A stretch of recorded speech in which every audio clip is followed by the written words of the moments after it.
E hoje nós iniciaremos sobre um tema bem tranquilo, Trindade. Irmãos, antes de nós iniciarmos a nossa aula, o tema Trindade é um tema muito amplo.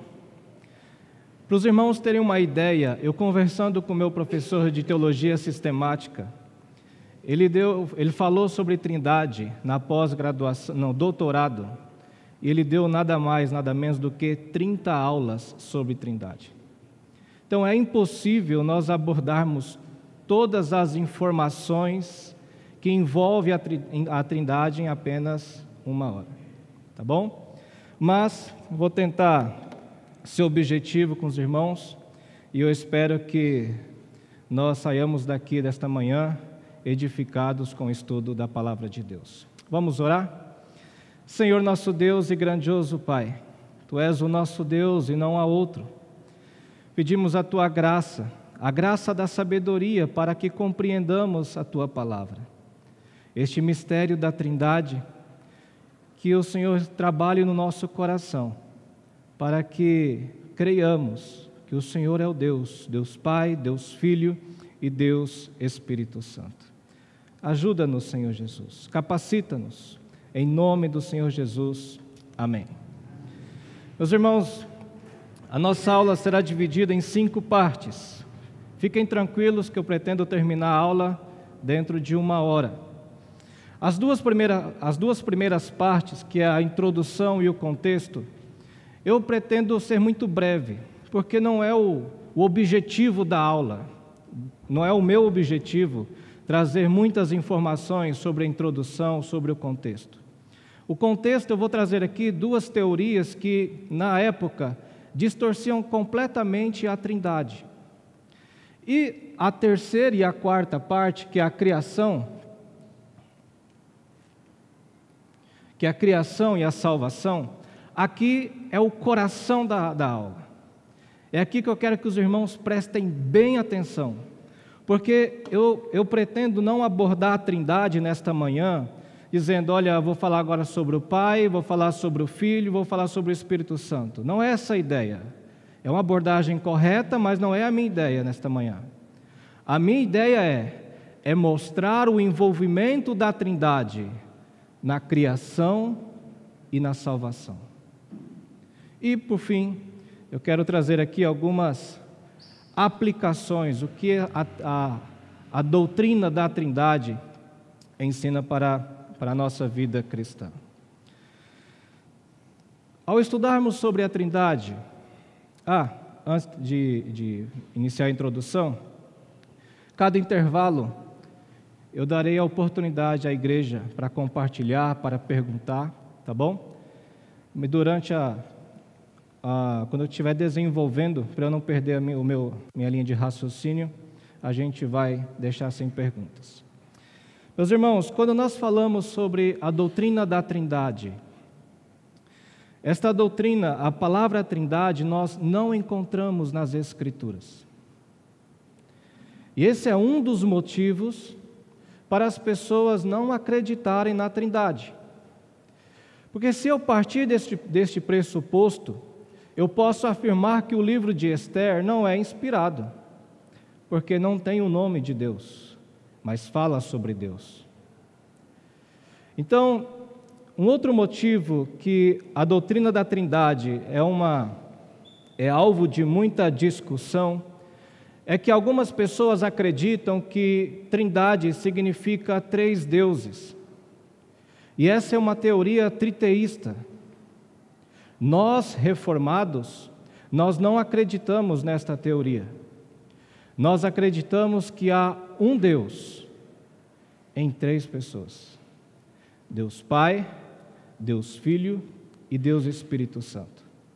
É exatamente essa resposta que nós encontramos no Catecismo, na pergunta de número 9, no Catecismo Maior de Westminster. Eu vou ler a pergunta e os irmãos leiam a resposta. Há quantas pessoas na divindade? Há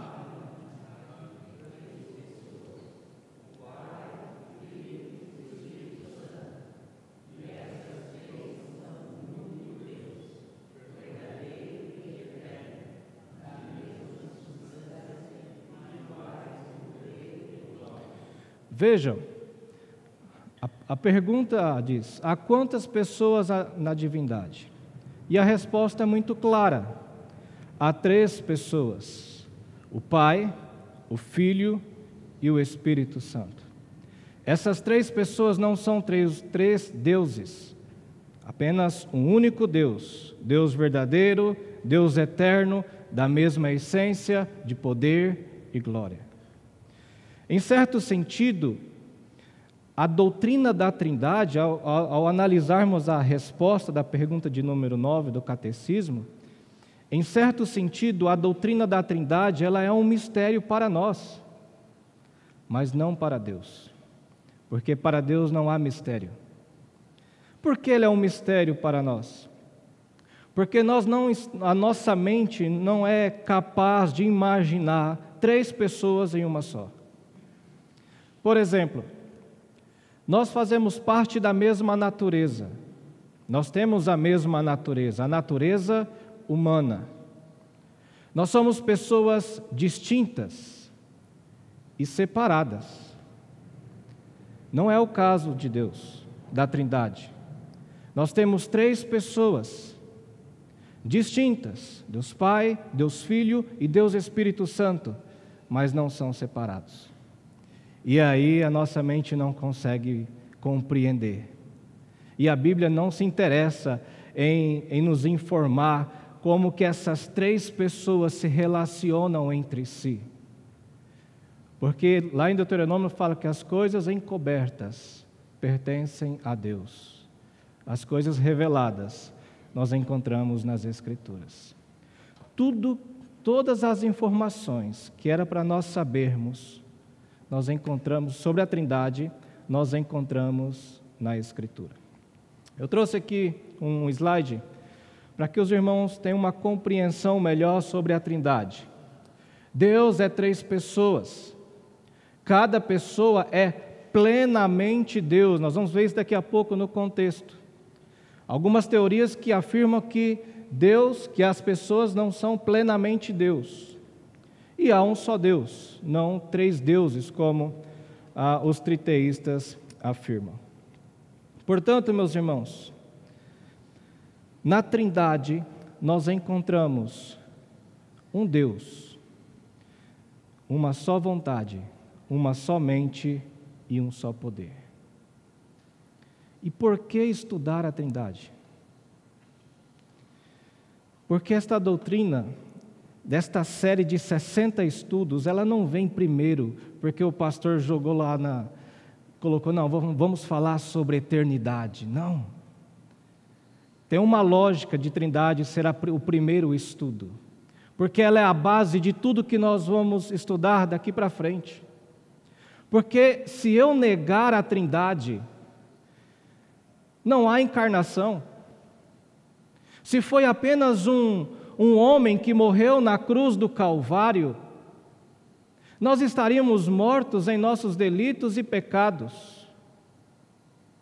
Se foi apenas um homem que morreu na cruz do Calvário, nós estaríamos com as dívidas pelos nossos pecados.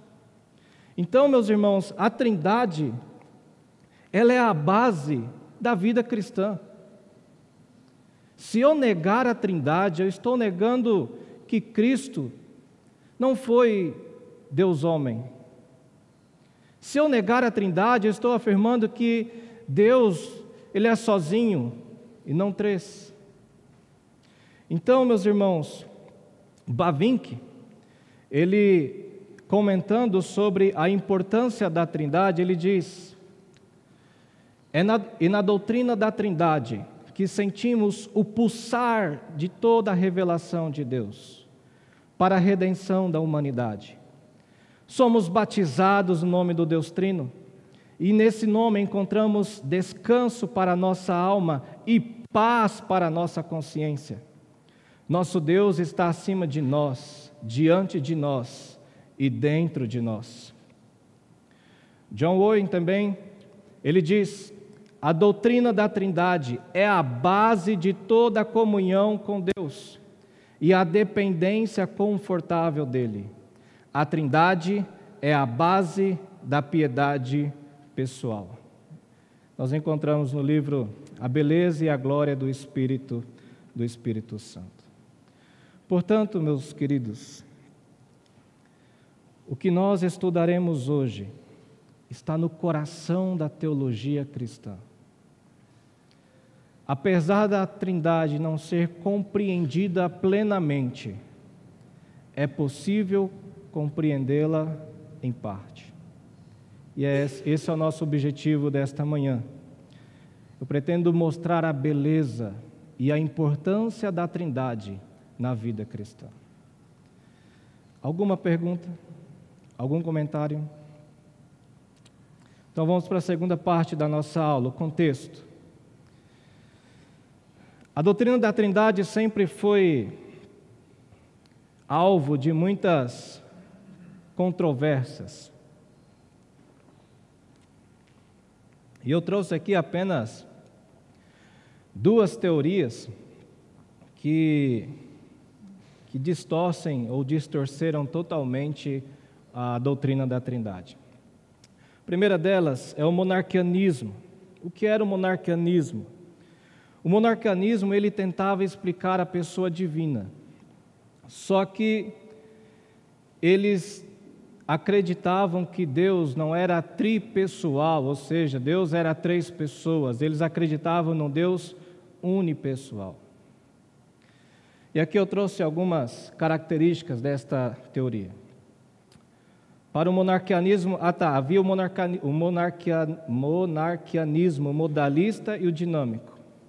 O monarquianismo modalista afirmava que a Trindade era vista somente de maneira revelacional. Vou explicar isso daqui a pouco. Pai, Filho e Espírito Santo não são pessoas. O fato do monarquianismo modalista acreditar que a Trindade era vista somente de maneira relacional, eles acreditavam que o Pai teve a sua manifestação, o ápice da sua manifestação, na criação e na doação da lei ao seu povo. O Filho teve o ápice da sua manifestação na encarnação. E o Espírito Santo na regeneração e na santificação. Irmãos, Trindade já é difícil de entender. Agora, afirmar que Deus se manifestou de formas diferentes, isso, para mim, complica mais ainda o entendimento.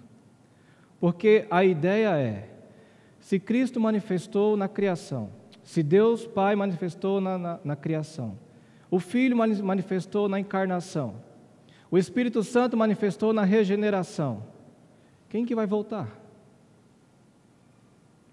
O Pai? O Filho, o Espírito Santo? Percebe a incoerência de raciocínio quando eles abordavam a doutrina da Trindade? Havia também o monarquianismo dinâmico. O monarquianismo dinâmico, eles negavam a plena divindade de Cristo. E aqui duas características. O Filho e o Espírito Santo não são pessoas divinas distintas. Jesus Cristo foi adotado como Filho de Deus. O arianismo, que é uma outra teoria, o arianismo, eles acreditam, Ário, que foi um movimento originado por Ário, ele acreditava que o Pai não foi gerado, que o Pai é eterno, bom e sábio. O problema é que Ário acreditava que todos os atributos não eram compartilhados com as outras pessoas. Ário afirmava que Deus não foi eternamente Pai, ou seja, Deus partiu, alguém criou Deus. Como e onde, não sabemos. Ário acreditava que o Filho teve um começo. E Ário acreditava também que o Filho não é verdadeiramente Deus. Vejam, meus irmãos, que teorias absurdas que eram debatidas naquela época. O arianismo, ele foi combatido pelo Concílio de Nicéia. Só que mesmo assim durou me falha a memória, 3 décadas ou 3 décadas. E só teve o declínio dessa teoria do arianismo no Concílio de Constantinopla. Ali acabou essa teoria absurda. Então, a doutrina da Trindade sempre foi alvo de controvérsias, e ainda é. Não tanto quanto antes, mas ainda há religiões ou denominações que não acreditam na doutrina da Trindade ou distorcem em algum ponto. Meus irmãos, falamos um pouco sobre a introdução, um pouco sobre o contexto. Como eu disse, não é o meu foco, foi apenas informações básicas para que vocês tenham a noção de que esta doutrina sempre teve controvérsias. Alguma dúvida?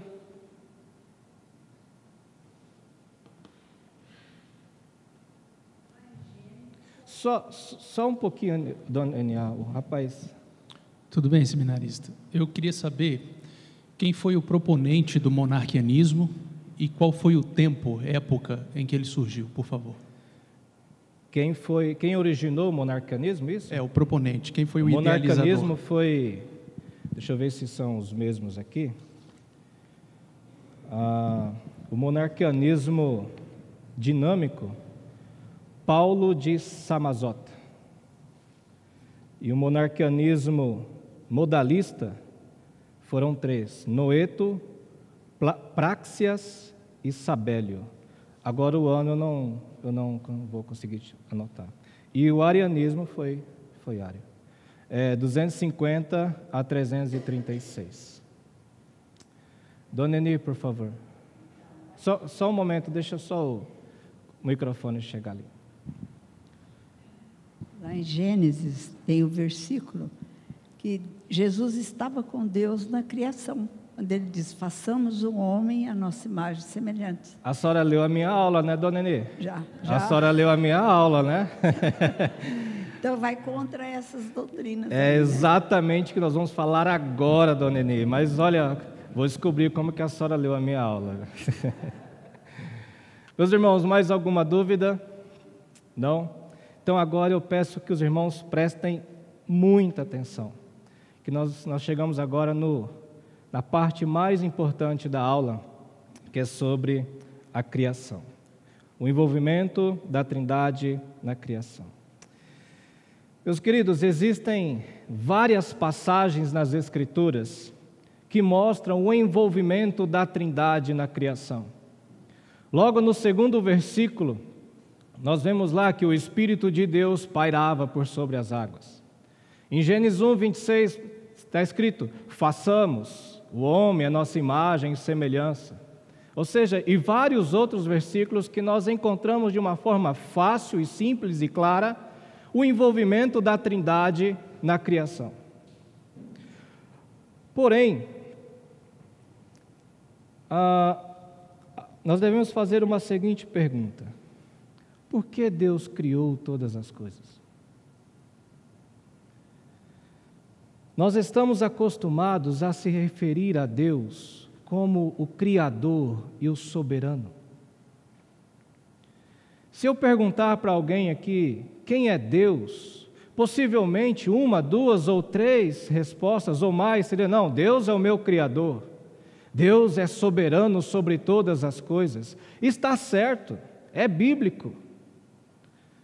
Mas o problema é que quando nós restringimos essa definição que Deus é Criador, que Deus é soberano, quando nós restringimos Deus como Criador, talvez isso não faz parte da essência de quem é Deus.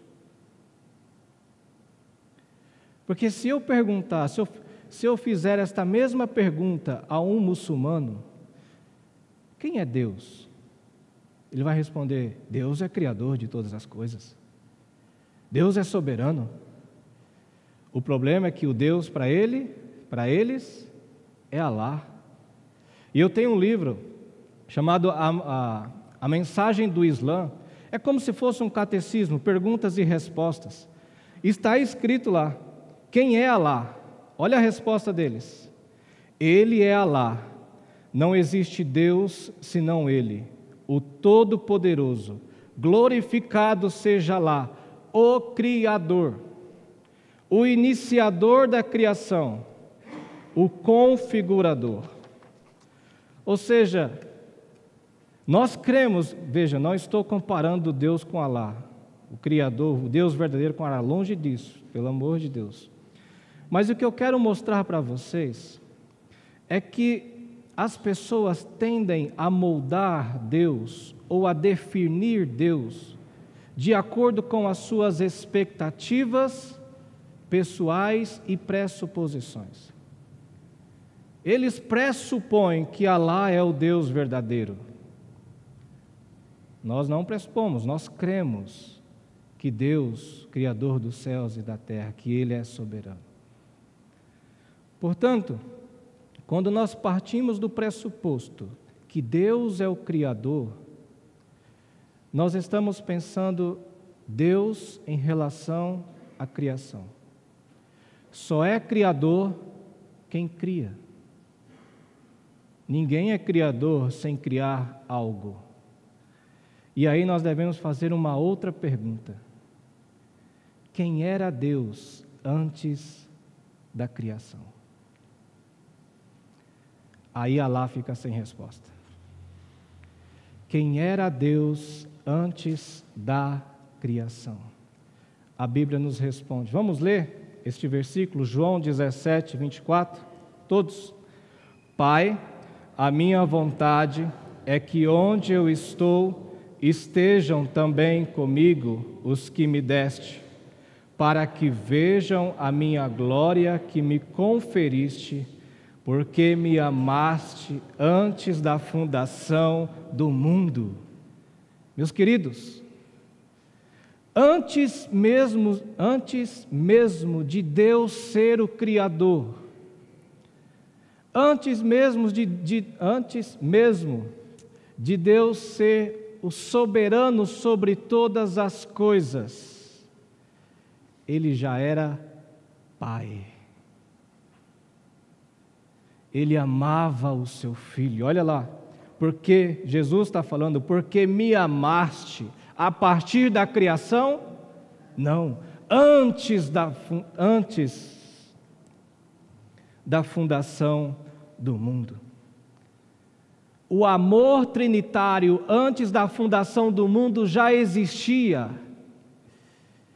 E este amor trinitário expressa a eternidade do Pai, do Filho e do Espírito Santo. E eu poderia terminar a aula aqui e todas aquelas teorias que nós vimos agora há pouco cairia por terra. Apenas com um versículo. Tu me amaste antes da fundação do mundo. Porque se nós pensarmos na teoria do monarquianismo, que acreditavam que Deus era monopessoal e não tripessoal, ou seja, 3 pessoas e não uma pessoa, o amor de Deus não seria direcionado a ninguém. Se Deus é um Deus monopessoal, Ele direcionava o seu amor a quem? A si mesmo? Se for a si mesmo, nós vamos ler alguns textos daqui a pouco, há uma incoerência com o que Ele nos ordena. Ou seja, o amor nas Escrituras nunca é direcionado a si mesmo e sempre ao outro. Vejam, Mateus 12, 30. Amarás, pois, o Senhor teu Deus de todo o teu coração, de toda a tua alma, de todo o teu entendimento, de toda a tua força. Igreja de Vila Guarani, vocês precisam demonstrar o amor a Deus. Um amor demonstrado ao outro e não a si mesmo. Outro versículo. A ninguém fiqueis devendo coisa alguma, exceto o amor com que vos ameis uns aos outros, pois quem ama o próximo tem cumprido a lei. Vejam, a Bíblia nos ensina a amar a Deus, amor direcionado homem a Deus, e o amor direcionado do homem ao seu próximo, nunca a si mesmo. Não façais nada por partidarismo, nem vanglória. Se eu acredito que Deus é monopessoal, que Deus é uma única pessoa, há uma incoerência nas Escrituras. Como que um Deus que ama a si mesmo pode ensinar o seu povo por meio do Filho a sempre amar o outro? Como que Deus é criador sobre si mesmo? Como que Deus é soberano sobre si mesmo? Não dá. O fato, meus irmãos, que o amor nas Escrituras é sempre demonstrado e sempre direcionado ao outro e nunca a si mesmo, fica evidente que Deus é um Deus trino, Deus Pai, Deus Filho e Deus Espírito Santo. O que eu quero ensinar a vocês nesta manhã é que antes de todas as coisas, Deus já era Pai.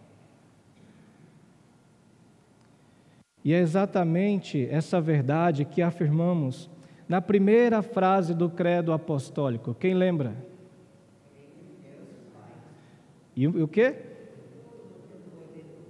E o quê? Quem que vem primeiro?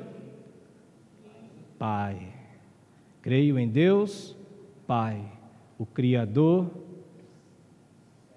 do céu e da terra. É isso que afirmamos no credo apostólico. Ou seja, se as Escrituras afirmam que o Filho já existia antes da fundação do mundo, que se Jesus era amado antes da fundação do mundo, ele já existia.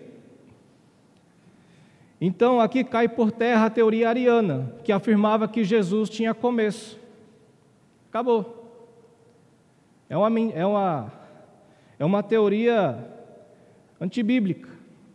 Calvino, ele diz assim, nas Institutas: reiteramos, pois, uma vez mais, que a palavra de Deus, concebida além do começo do tempo, subsiste com ele perpetuamente, do que se comprova não só sua eternidade, mas também a sua verdadeira essência e sua divindade. Calvino falando sobre a pessoa do Filho.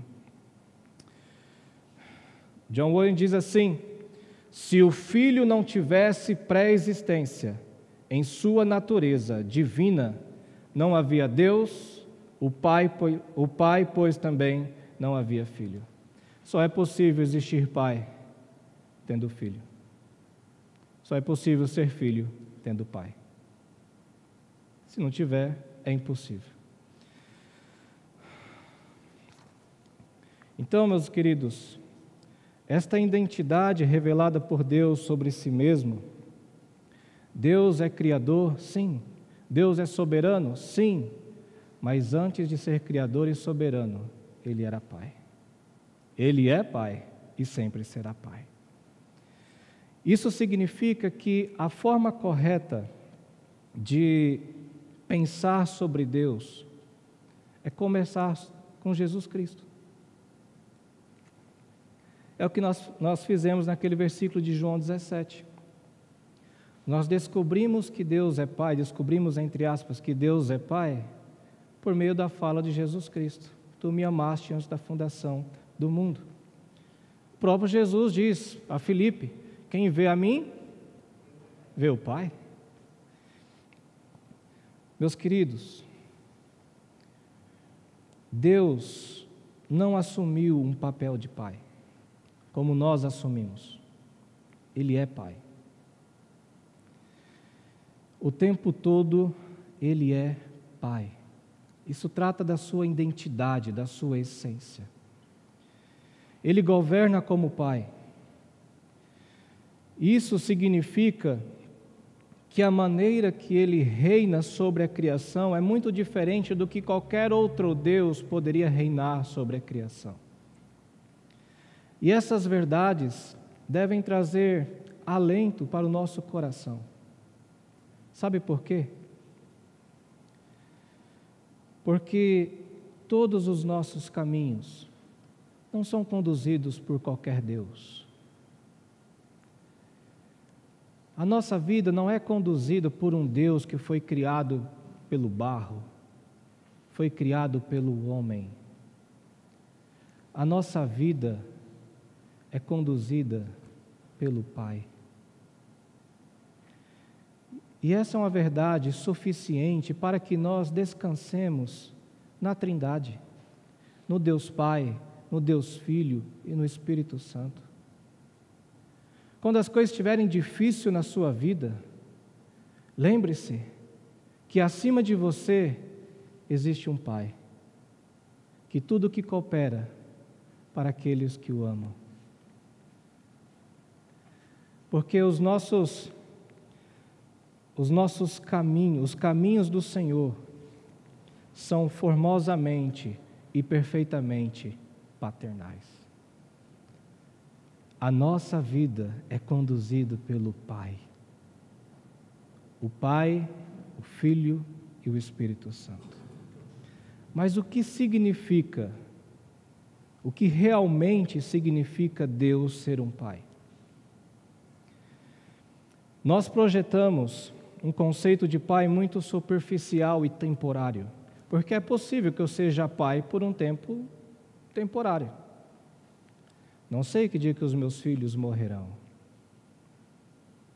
Mas vejam, ser pai significa amar. Ser pai significa dar vida, gerar filho. Então, ser pai, se ser pai significa amar, o amor faz parte da sua essência. Ou seja, é com este amor que Jesus foi amado. João 15, versículo 9 diz: como o Pai me amou, também eu vos amei. Permanecei no meu amor. Mas o Espírito Santo? Claro que a Bíblia, ela dá uma ênfase tanto na criação, na salvação, Deus Pai e Deus Filho. Na criação, mais Deus Pai. Mas nós não podemos separar. Não, na criação foi Deus Pai que criou. Deus Filho e Espírito Santo não existia. Jamais. Foi Deus Pai, Deus Filho e Deus Espírito Santo. É um Deus. Nós não podemos separar isso. Mas, e o Espírito Santo? Aonde que entra na criação?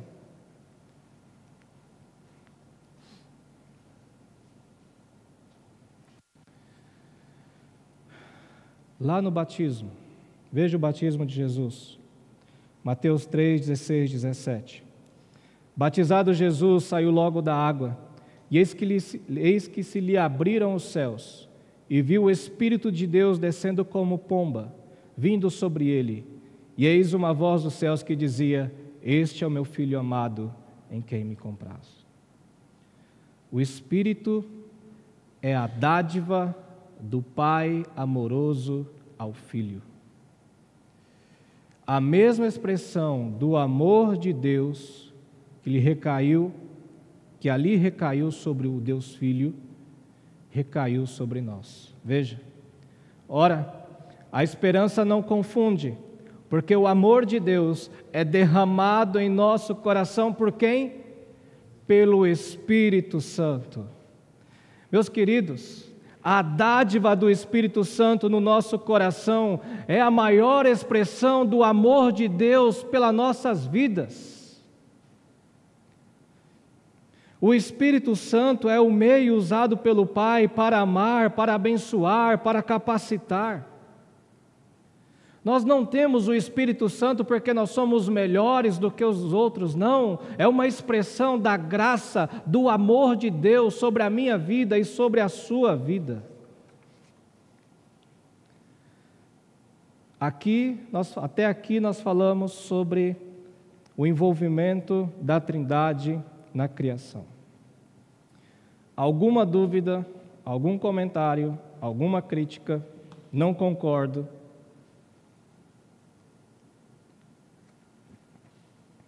Então vamos para a salvação. Assim como a criação, a salvação nas Escrituras é expressa pelo Pai, Filho e Espírito Santo. Existem várias passagens. Por exemplo, 2 Tessalonicenses capítulo 2, versículo 14, diz: Entretanto, devemos sempre dar graças a Deus por vós, irmãos amados pelo Senhor, porque Deus vos escolheu desde o princípio para a salvação, pela santificação do Espírito e fé na verdade, para o que também vos chamou mediante o nosso Evangelho, para alcançardes a glória de nosso Senhor Jesus Cristo. Efésios capítulo 1, versículos 3 a 14, talvez seja o texto mais claro sobre o envolvimento da Trindade na salvação. Ou seja, esses versículos mostram o envolvimento da Trindade na salvação. Isso significa que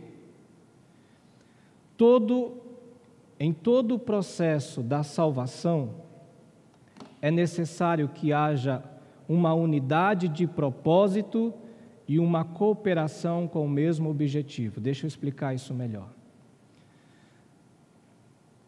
Nós não encontramos na Bíblia a seguinte, Deus falando assim: eu vou salvar este grupo aqui. E Jesus fala: não, eu vou morrer por esse aqui. Esses aqui não, Deus me livre. Eu vou morrer por esses aqui. Nós não encontramos isso nas Escrituras. Por quê? Porque em todo o processo da salvação há uma unidade de propósito. Há uma cooperação com o mesmo objetivo. Vejam alguns versículos que mostram essa unidade e essa cooperação. João 17, 12. Vamos ler todos juntos? Quando eu estava com eles, guardava-os no teu nome que me deste e protegi-os, e nenhum deles se perdeu, exceto o filho da perdição, para que se cumprisse as Escrituras. Jesus está falando de quem aqui? Dos filhos, dos eleitos. Outro versículo. Mas o Consolador, o Espírito Santo, a quem o Pai enviará em meu nome, esse vos ensinará todas as coisas e vos fará lembrar de tudo que vos tenho dito. Jesus falando que o Pai vai enviar o Espírito Santo e Ele fará que o Espírito Santo lembrará tudo aquilo que o Filho ensinou. Olha o envolvimento da Trindade na salvação. Outro versículo que não está aqui, João 6,37, todo aquele que o Pai me dá, esse virá a mim, e o que vem a mim, de modo nenhum o lançarei fora. Irmãos, nas Escrituras, no que concerne a salvação, nós encontramos uma unidade de propósito e uma cooperação com o mesmo objetivo. Mas vejam, isso não significa que o Pai, o Filho e o Espírito Santo têm a mesma função na salvação. Porque na Trindade, unidade e diversidade são realizadas plenamente. Por exemplo, a unidade divina não compromete a diversidade das pessoas da Trindade. E nem a diversidade das pessoas da Trindade compromete a unidade divina. Ou seja, tanto o Pai, o Filho, quanto o Espírito Santo possuem em sua essência o amor. No início da aula, eu disse que Deus é amor. E se Ele é amor, Ele nos capacitou a amar. E se Ele nos capacitou para amar, o pecado não pode tirar esta capacidade, porque o pecado não tem poder sobre Deus, mas o pecado ele distorce essa capacidade. Eu vou pedir para o nosso seminarista Tiago, peço um microfone lá para ele, 2 Timóteo capítulo 3, versículos 1 e 2. Por favor, meu irmão. 2 Timóteo capítulo 3, versículos 1 e 2.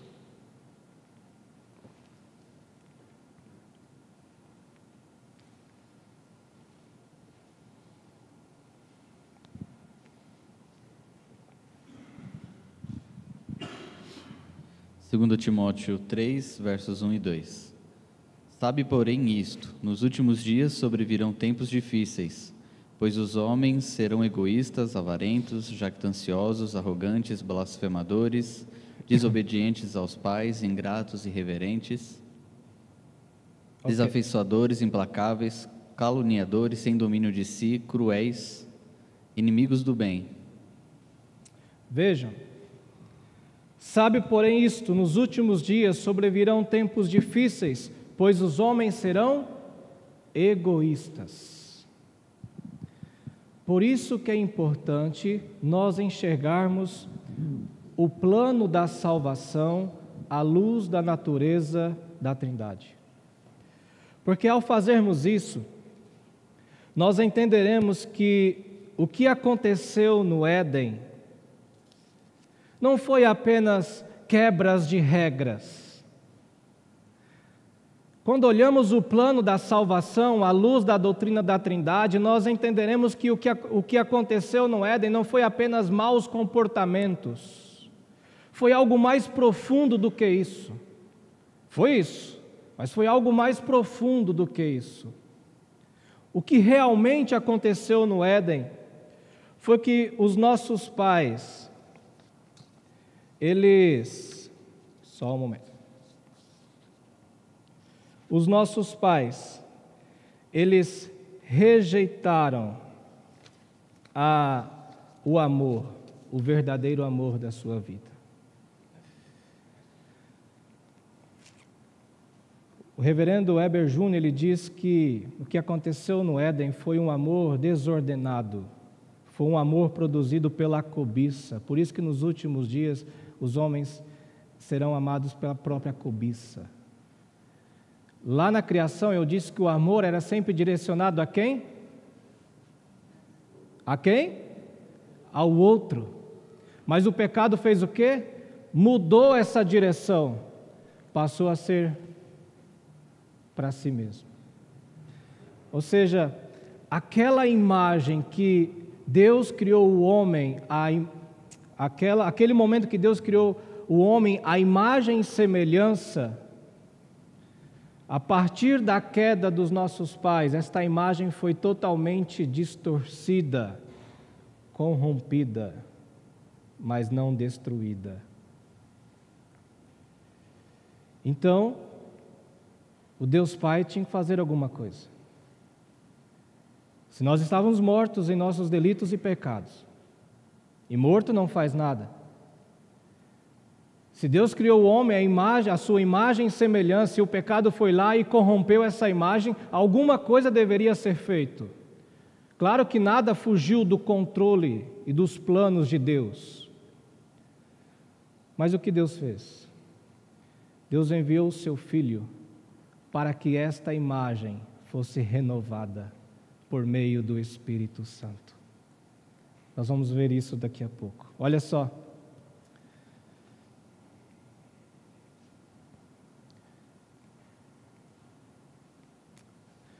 Mas Deus prova o seu próprio amor para conosco pelo fato de ter Cristo morrido por nós, sendo nós ainda pecadores. Qual é a forma que Deus usou para demonstrar este amor? Por meio de Cristo. Versículo muito conhecido, João 3,16. Porque Deus amou ao mundo de tal maneira que deu o seu Filho unigênito, para que todo que nele crê não pereça, mas tenha a vida eterna. Meus irmãos, Deus Pai nos ama porque Ele é amor, e não porque somos amáveis. A morte de Cristo na cruz do Calvário não foi o motivo do amor de Deus, mas foi a consequência do amor. Deus enviou o seu Filho porque Ele o amava. E Ele queria que esse amor fosse compartilhado. Ele queria que esse amor fosse desfrutado. E o Filho veio. E o Filho também queria que esse amor pelo qual Ele foi amado fosse compartilhado e desfrutado. E olha o que vamos abrir em João 17, 26. Vamos ler esse versículo todos juntos. João 17, 26.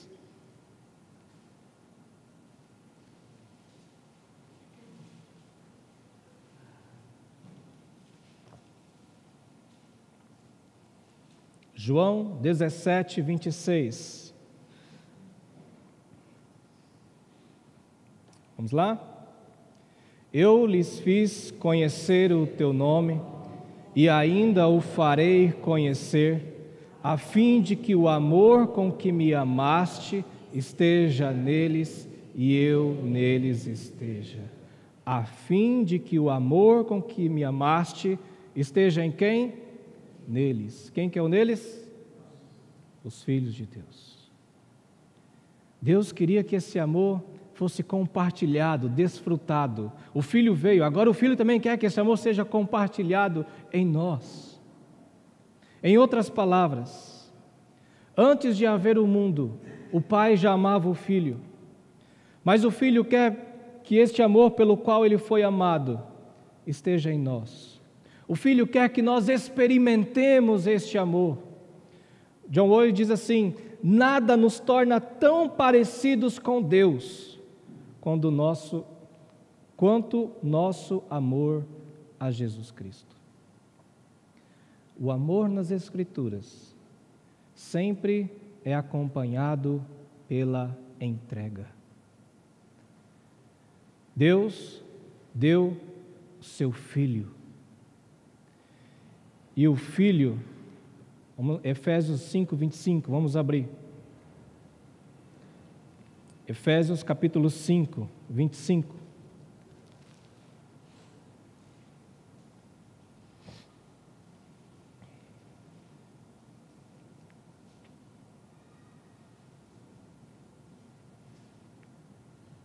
Vamos lá? Maridos, amai vossa mulher, como também Cristo amou a igreja e assim se entregou por ela. O amor nas Escrituras sempre é acompanhado pela entrega. Deus deu o seu Filho. E o amor de Deus Pai, e o amor do Filho também é revelado pela entrega, porque Paulo escreve: como também Cristo amou a igreja e se entregou por ela. Meus irmãos, só é possível sermos libertos do amor próprio. Só é possível sermos libertos do amor desordenado, como o reverendo Weber fala, que aconteceu lá no Jardim do Éden, se nós formos alvo do amor de Deus. Enquanto o nosso coração não for alvo do amor de Deus, nós viveremos de um modo egoísta. Nós viveremos em prol do amor próprio, em prol da glória própria. 1 João 3,16 diz: nisto conhecemos o amor, que Cristo deu a sua vida por nós, e devemos dar nossa vida pelos irmãos. Como você consegue amar sacrificialmente o seu irmão? Se Cristo deu a sua vida por você. Isso nos ensina algo muito importante. Não estava combinado, mas está tendo uma relação com o sermão. Amar ao próximo não é uma opção, é um mandamento. É fácil eu amar a minha esposa, mas é difícil eu amar aquele funcionário que está tentando me derrubar. É difícil eu amar aquele professor que parece que está me perseguindo. É difícil eu amar aquela vizinha ou o vizinho cuja função é fofocar da minha vida. Mas lembre-se, se nós formos alcançados pelo amor de Deus, nós devemos também nos entregar para que amemos o nosso próximo. O Pai planejou a salvação, o Filho consolidou, e agora o Espírito Santo aplica essa redenção realizada na nossa alma. E como que o Espírito Santo aplica essa redenção em nossa alma? E aqui eu vou... Deixa eu ver quanto tempo. Vamos lá. Vamos ler todos os textos juntos, que eu acho que é melhor. Como que o Espírito Santo aplica essa redenção à nossa alma? Primeiro, ele regenera o crente. Vamos abrir. Vamos ler todos os textos juntos, para que entendamos de uma forma mais clara e melhor. Tito, capítulo 3, versículo 5.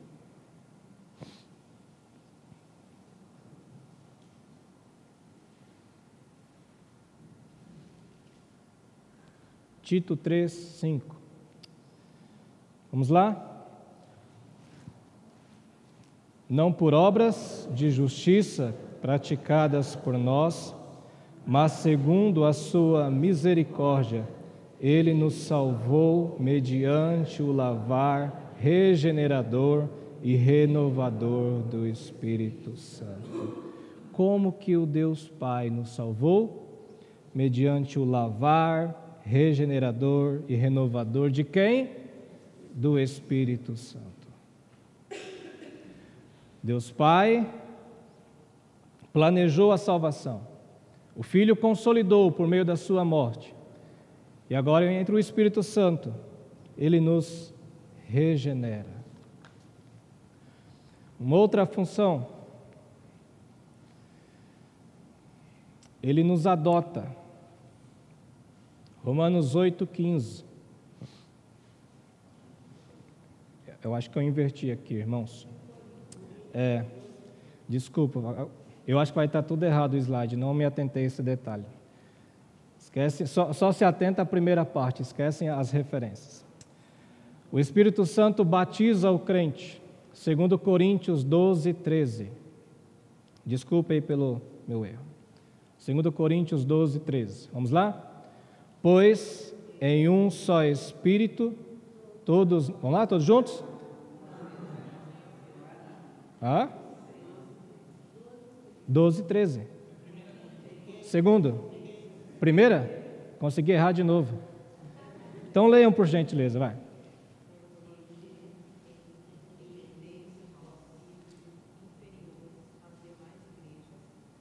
Não, acho que não. Deixa eu ler aqui.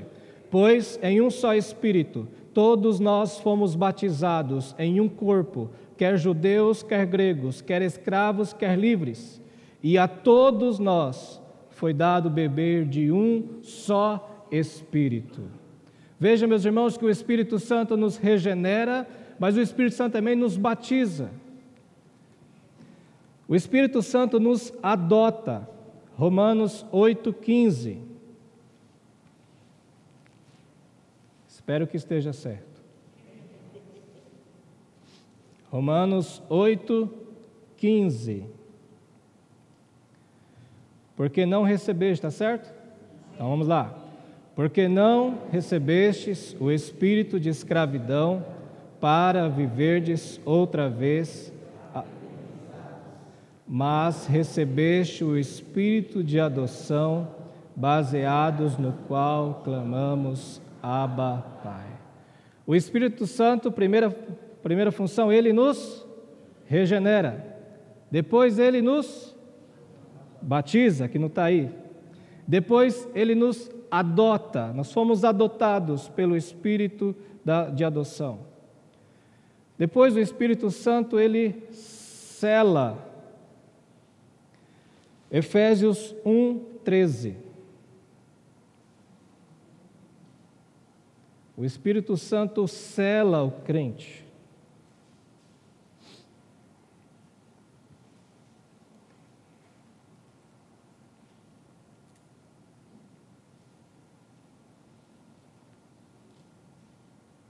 Vamos lá? Em quem também vós, depois que ouvistes a palavra da verdade, o evangelho da vossa salvação, tendo nele também Cristo, fostes selados com o Espírito da promessa. O que significa o selo aqui? Autenticidade, propriedade. Nós somos propriedade do Espírito Santo. Olha, meus irmãos, que amor da Trindade. Um bando de pecadores, miseráveis, são alvo, é alvo do Espírito Santo no seu coração. Agora vai estar certo os slides, graças a Deus. O Espírito Santo é o penhor da salvação. Efésios 1:14. Vamos lá? O qual é o penhor da nossa herança, até o resgate da sua propriedade, em louvor da sua glória. O que significa penhor? Ele é a garantia. O Espírito Santo habita no crente. Romanos 8:9.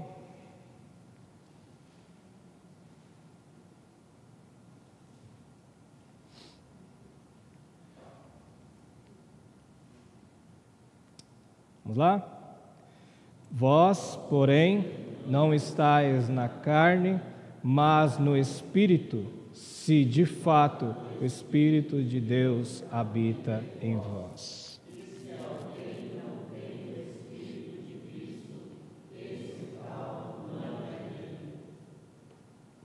Se nós temos o Espírito Santo no nosso coração, nós não devemos andar na carne.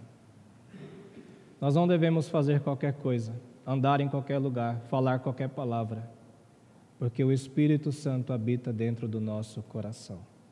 E por último, vejam, é a última, mas não se limita apenas a essas características. Nós não temos tempo para falar de todas. Ele nos capacita, Atos 1:8. Mas recebereis poder ao descer sobre vós o Espírito Santo, e sereis minhas testemunhas, tanto em Jerusalém, como em toda a Judéia e Samaria, e até os confins da terra. Meus queridos, vejam, tem um detalhe muito importante aqui. Todas essas ações do Espírito Santo faz com que o homem seja passivo da ação do Espírito Santo. Quando a Bíblia fala que o Espírito Santo, ele regenera o crente, ali, irmãos, é uma ação única. É uma vez por todas.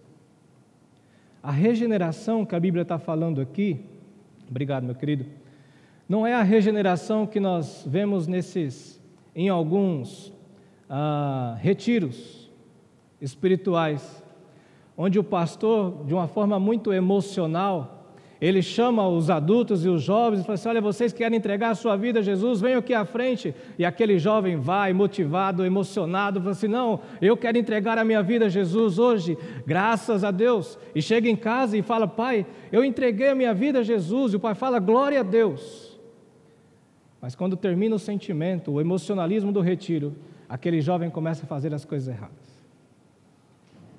Começa a ter sexo antes do casamento, começa a usar drogas, começa a colar na prova, mas aí chega o outro retiro, e o pastor faz o mesmo apelo. Quem está lá na frente?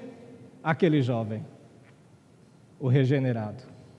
Não é essa regeneração que a Bíblia nos ensina, é uma regeneração total, de uma vez por todas. Meus irmãos, nós fomos adotados, selados, nós somos ou a presença do Espírito Santo é a garantia da nossa salvação, isso nos ensina que nós não perdemos a salvação. As pessoas acreditam que nós perdemos a salvação. Não, se eu desobedecer o mandamento aqui, pronto, vou para o inferno. Não vou citar nomes, mas na programação dos adolescentes, claro que ali, irmãos, não é pela questão de... é mais pela falta de conhecimento. Mas tinha um adolescente que eu ouvi a mãe compartilhando esta dificuldade que ele tinha, de fazer algo de errado, e falou assim, não, agora eu vou para o inferno. Esse é o sentimento que muitos adultos têm, de achar que a salvação é algo conquistado pelas obras. Meus queridos, a salvação é graça.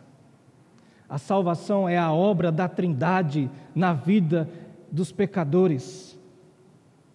Todas essas ações do Espírito Santo é para que desfrutemos do amor trinitário. E se nós entendermos isso, o propósito da salvação se cumpriu. Sabe qual é o propósito da salvação? João 17:3. Para a gente encerrar. João 17:3.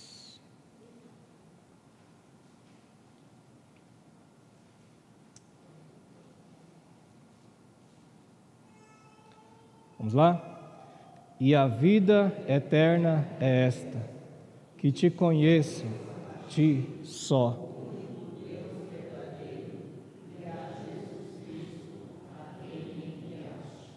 Esse é o propósito da salvação. Que conheçamos mais e mais e mais o nosso Senhor. Meus queridos, concluindo,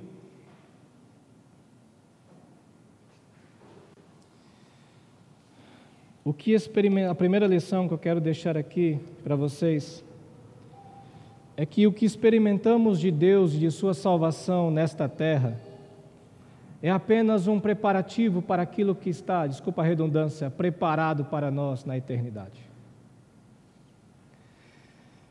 O objetivo da nossa salvação, o nosso destino final, é a união com Cristo.